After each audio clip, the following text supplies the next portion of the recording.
Hi there, hope you're doing alright and welcome back to my channel. Today we are going to go through a music track. It's a trance track and it's kind of how to make a trance video, although the track is already finished, but I'm going to go through each and every track, just talk a little bit about my mixing decisions and why I have done what I have done. And if you want to listen to the tracks, or this track and the other track, I have two, there's a link in the description to Bandcamp, so you can go there and download them. I think you can download them in high quality as well there as well. So that's basically what we are going to do today. We are going to go to my roots of this YouTube channel because this is what I began doing. And before we just talk about the track, I can play a preview so you can kind of know what we are getting ourselves into. So let's play some previews in the track.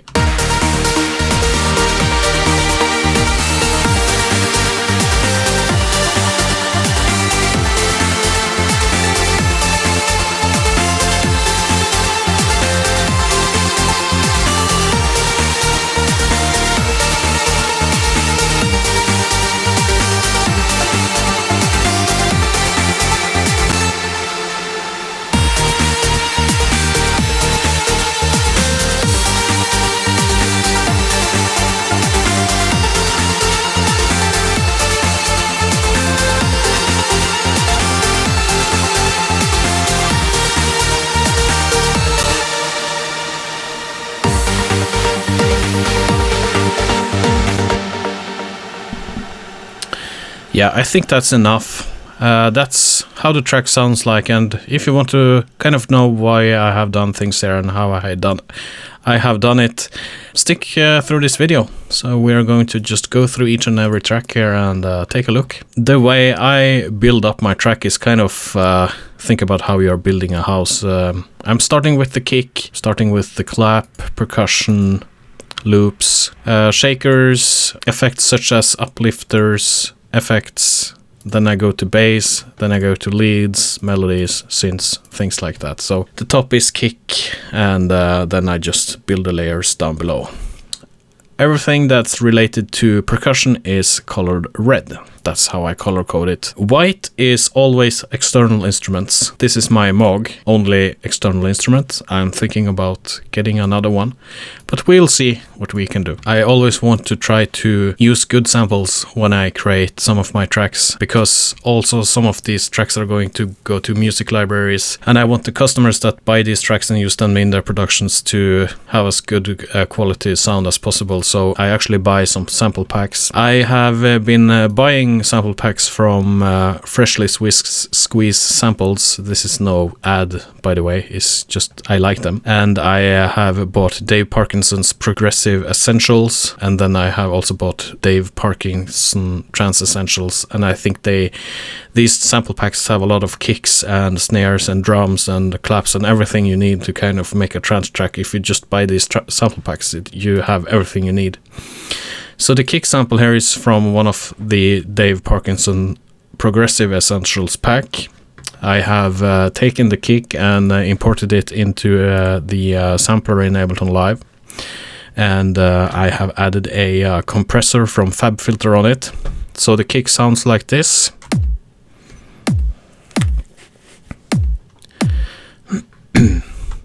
So it's kind of a breakbeat feel to the entire trance song. It's not a 4-bar thing going as you may be used to. The kind of entire trance track is kind of a breakbeat type of thing. So on the kick I'm using a FabFilter compressor called C2, and I'm using a preset called Punchy Rock Kick. It gives it a little bit more bite.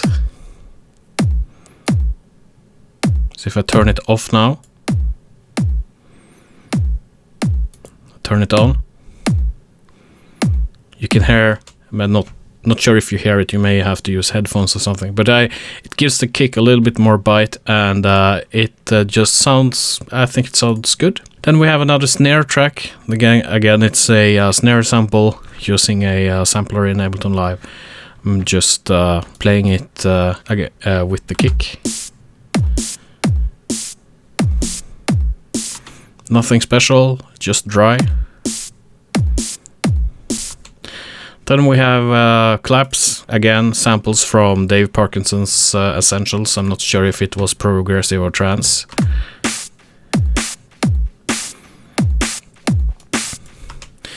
So as you can see here on the clap, I also have a little delay. So I have it here on my Synths here, and on the delay here, I have just the standard delay from Ableton Live. Then we have some percussion. I'm using percussion from the same sample library I talked about earlier.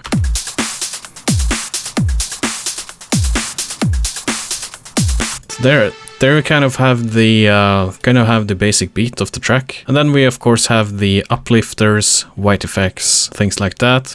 I also have some shakers here in addition to that, and that's basically the drum track. It's nothing super fancy.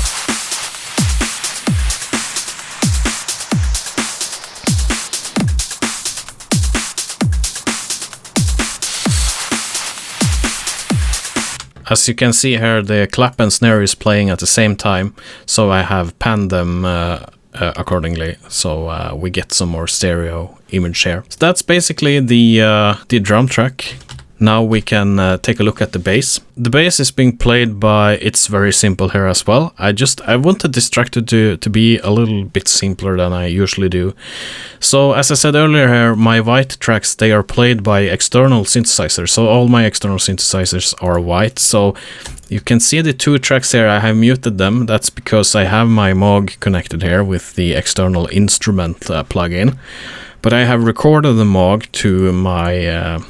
or I have recorded the Moog to an audio file in the event if I would perhaps sell the synthesizer sometime. I have the audio file. I think that's just smart to do that. So we can take a listen to the dry sound from the Moog. It's not really something very exciting, but it's the bass. And if we take a look at Moog control here, I also done some automation on the cutoff and the filter drive on the Moog synthesizer here. So the audio file here is recorded with the automations. As for effects, I have a glue compressor just to tighten it up a little bit, and I have a sidechain compressor, so I am sidechaining it to the kick. But it's just a tiny amount, like this. Because I don't really want the mix to you kind of hear that it struggles to breathe. I think you know what I mean with the side chaining. If I just play this.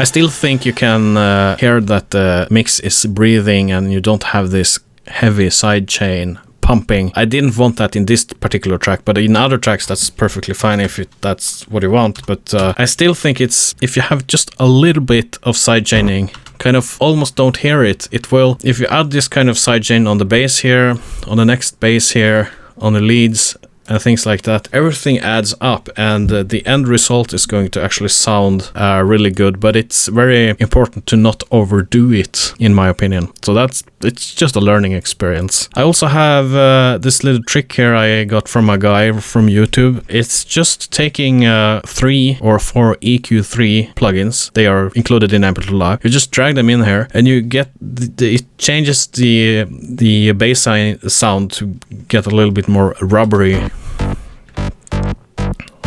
If that's a word. I can turn it off. Turn it on again.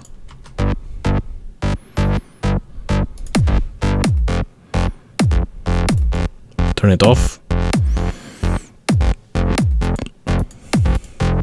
So that's the first synthesizer in this particular track. We have all audio files here, percussion, kick and things like that. And then we have the bass played by the Moog. Then we have another bass, calling it a kind of a mid bass. That's being played by my trusty synthesizer Diva. I love this VST. It's one of the VSTs I like the best. So both bass tracks sounds like this.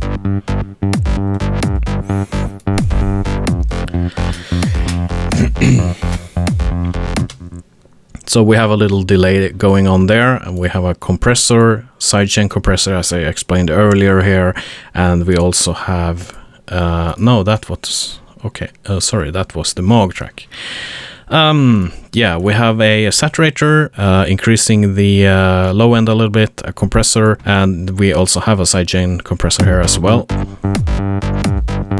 Then we have something called the lead group, and this is actually taken from another one of my tracks I made a few years ago.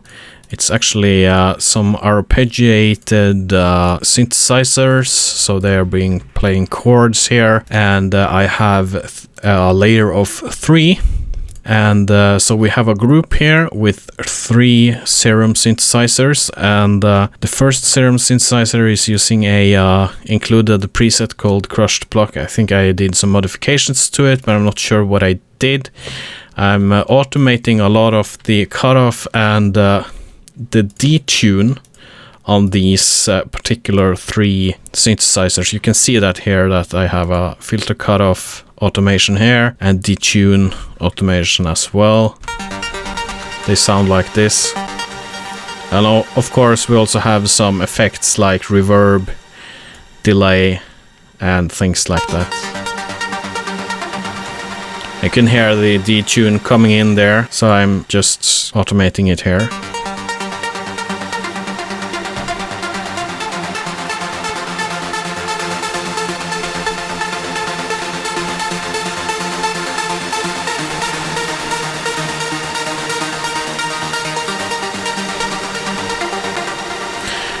So I think it sounds pretty massive, especially with the detune, and of course Serum synthesizer is something most of you probably know about. These particular tracks, they have nothing really fancy in terms of effects. We have the arpeggiator here, we have Serum, we have a delay, and we have a EQ here, just taking off some of the low ends. Don't ask me why I'm using Fab Filter here and why I'm using EQ8 here. It's, you know, maybe I've been drinking too much or something, I don't know.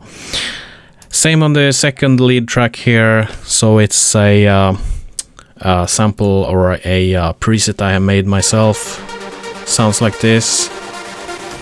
It's really simple. It's just one oscillator and a massive unison and some reverb. That's basically it. And delay here, of course. And the third one is also some kind of preset I made a few years ago. So we have the high end here. Again, effects, it's a delay, EQ, we have some reverb and EQ also on the Serum synthesizer, unison and detuning, and yeah, we also have some effects such as a stereo plugin, just to get the stereo width a little bit, and I'm also panning some of the instruments here in the group. So lead 1, lead 2, lead 3, they are being panned. We are using Valhalla Shimmer as a reverb effect on this on these 3 tracks.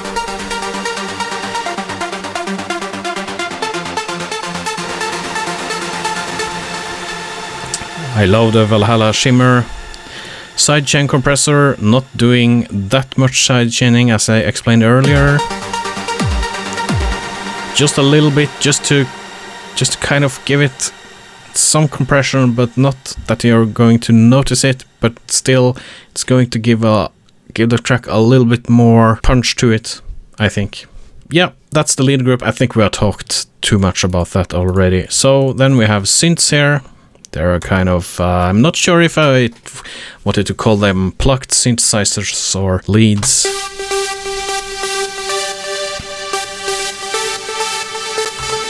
That's kind of building a melody, right, you know?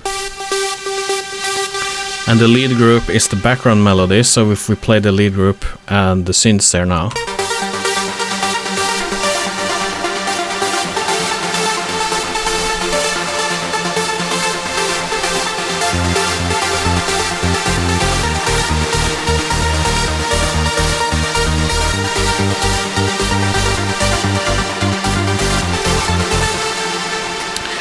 So when I created the track, I actually thought, okay, I'm done, I'm finished, and yeah, I'm done with it. Just release it, make this YouTube video, post it online, get it finished. But then I thought about my Norwegian called Orjan Nilsen, and he likes to make melodies like this. And I thought, yeah, why couldn't I do that? So maybe it's too much, I'm not sure, but I think adding this main melody here, let's just give them some colors. Let's give it a yellow color, and let's give the tracks the same color. Okay, that's not actually in a group. Okay, whatever. Assign color to tracks. So if we play the lead group, the synth group, and the main melody group, we get kind of the massive melody thing.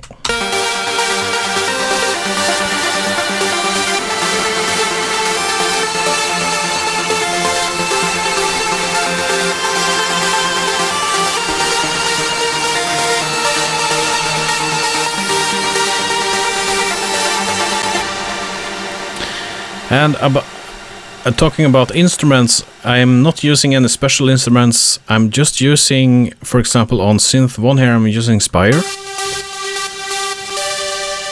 Playing a preset called Dash Berlin, and on the second layer here, it's Diva, playing a gorgeous plugin. Or a gorgeous Plucked preset, sorry. On the main melody here, we also have Spire on this track, and then we have Spire on the second track as well.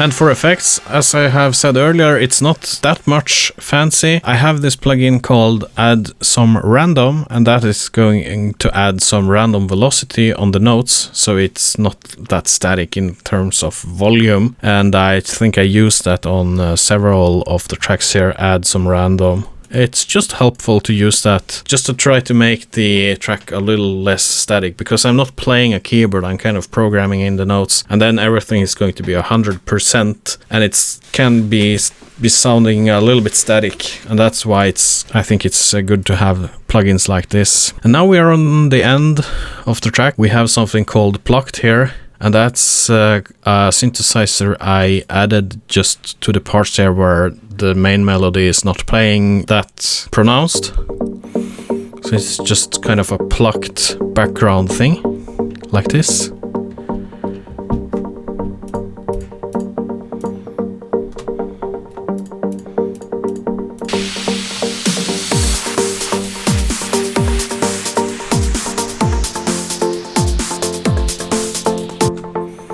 You know, so this is being played by Diva, again using the Kingpin preset from a sample pack called AC or how do you say, AZS Transitions Bundle. So this plucked sound here is just playing on the parts where I'm not playing the main melody.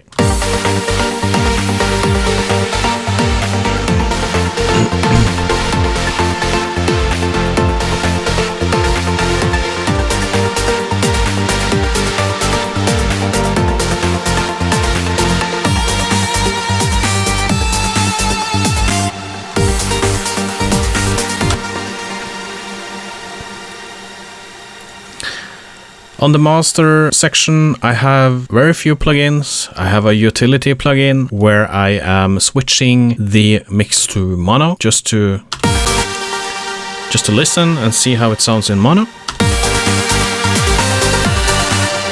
And I do some adjustments to it while I'm listening to it in mono. Yeah, that kind of makes the track sound better when you turn on stereo again. Then I have a plugin called Mix Centric. This is kind of a one knob plugin from Waves. That's the only Waves plugin I have because I do not like their copyright kind of deal with dongles and things like that. I really don't like it, and I also see that I'm having some clipping here, so I think we have to reduce the volume here a little bit. This plugin is just kind of, what can you say, kind of makes it a little bit brighter. It compresses it a little bit, kind of a finishing plugin. I'm not sure what it is, but I think it's a saturator, a compressor, an EQ, and a lot of things in just one plugin. I'm not using that high intensity here, just a little bit, just to give it a little bit more brightness.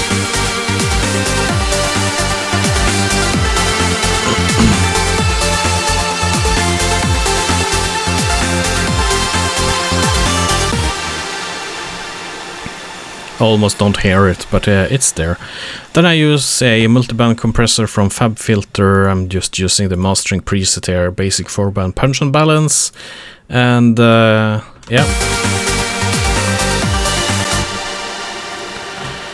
And then we have the trusty limiter from FabFilter Pro L2.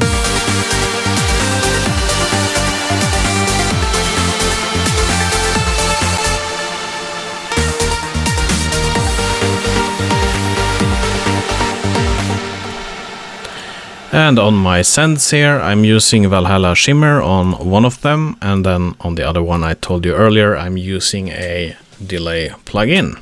And that's basically the track. As I said earlier in the beginning, you can check in the description below. There will probably be links to Bandcamp or maybe Spotify. Yeah, you just have to check it out. Click on them, and if you want to download the tracks, you can get them there. I'm also going to make this track as a stock library track, and I'm just going to shorten the intro a little bit and make 60, 30 second and 15 second edits. But I hope this video helped you in maybe your own production, and if you have any ideas or comments, you can leave them below. And yeah, if you like content like this, subscribing to the channel, clicking like on the video, or just engaging or giving a comment, it really helps. With that said, take care, hope for a great year, and I will see you in the next video. Bye bye.